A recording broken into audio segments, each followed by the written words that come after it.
a simplesmente ficar sem força para sair, sair do sofá e ir para o banheiro. Eu acho que não deve ser nada demais, né? E nisso, à noite seguindo, a gente então entrou em contato com o irmão dele, que é médico lá em Caruaru. O irmão dele disse, precisa levar, né, realmente.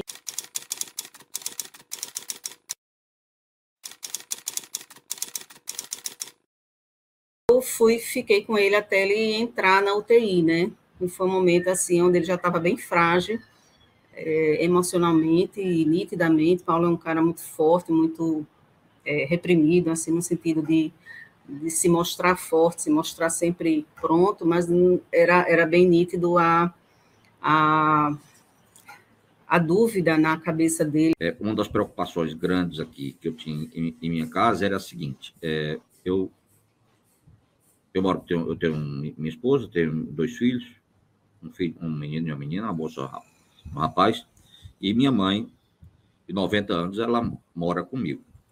Então era muito interessante que os pacientes sempre, né, pensavam em se proteger a família, né?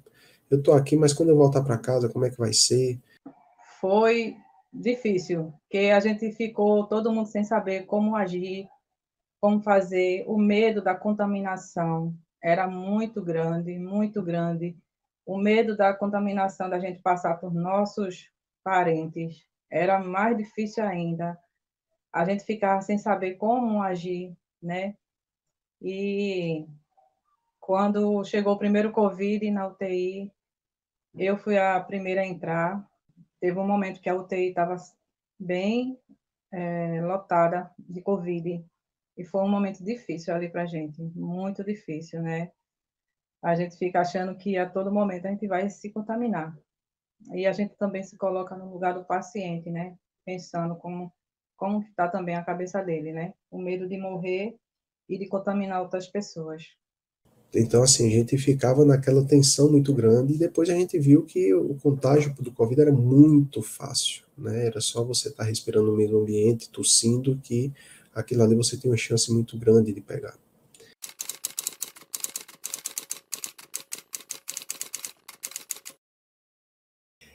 A gente pegava todas as informações possíveis daquele paciente para não restar dúvida. A família ela não podia ficar com dúvidas sobre tudo o que estava acontecendo.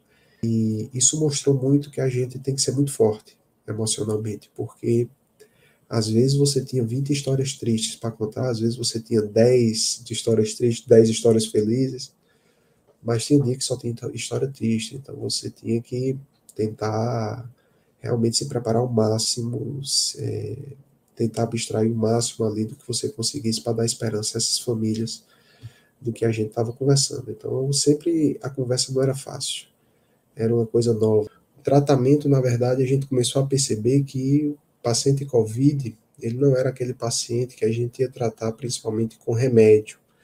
Na verdade, a gente ia tratar esse paciente com suporte da fisioterapia, suporte nutricional, suporte para combater as infecções oportunistas que estavam acontecendo. Suporte até mais avançado. Então, foi necessário abrir leitos de UTI, foi necessário contratar equipes, e foi necessário treinar essas equipes nos nossos protocolos. Né? Não é simplesmente contratar um médico e colocar ele na beira do leito. É preciso mostrar a ele como o hospital funciona, como desenvolveu sua linha de cuidado, como ele está organizado internamente e quais diretrizes a gente segue. As próprias diretrizes, elas precisaram ser adaptadas para uma doença nova. Forte. O COVID, ele é um jogo mental muito forte, que se você não tiver lá, tendo uma pessoa que lhe dê um apoio, né, ter uma pessoa que faça esse contato, por isso que a tecnologia veio para o nosso favor também, o celular, né. Foi muito importante isso aí, muito, muito importante.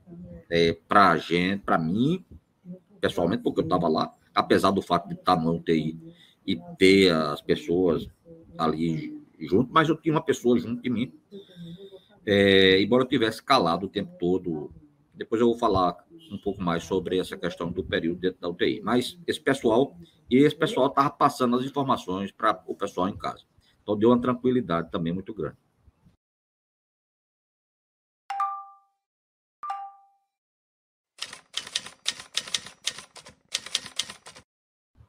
Eu comecei a me recuperar de madrugada. E, assim, o que foi impressionante, no meu caso, é que 5 dias depois, quando comecei a me recuperar, eu estava em casa.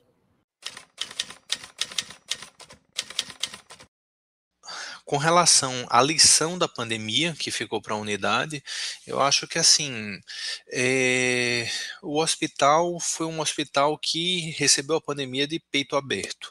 Não é que a equipe não tivesse com medo, a equipe tinha muito medo, mas a equipe entendia que, e a equipe eu falo, a equipe médica, de enfermagem, de fisioterapia, a equipe de limpeza, a equipe de manutenção, toda a equipe, ela compreendia que era o momento em que a sociedade mais precisava do hospital.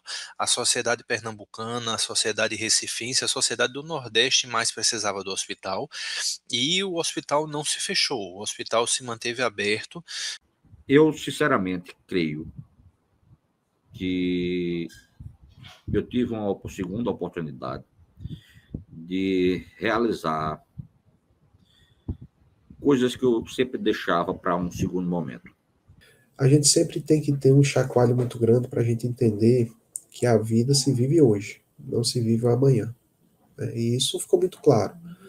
Né? Então, o que mudou, que eu vejo que mudou de perspectiva em relação à vida, é que a gente tem que viver a vida uma vez por dia, entendeu? Não é para você estar dizendo, hoje eu não vou fazer isso, porque no ano que vem eu faço. Não, você vai fazer hoje.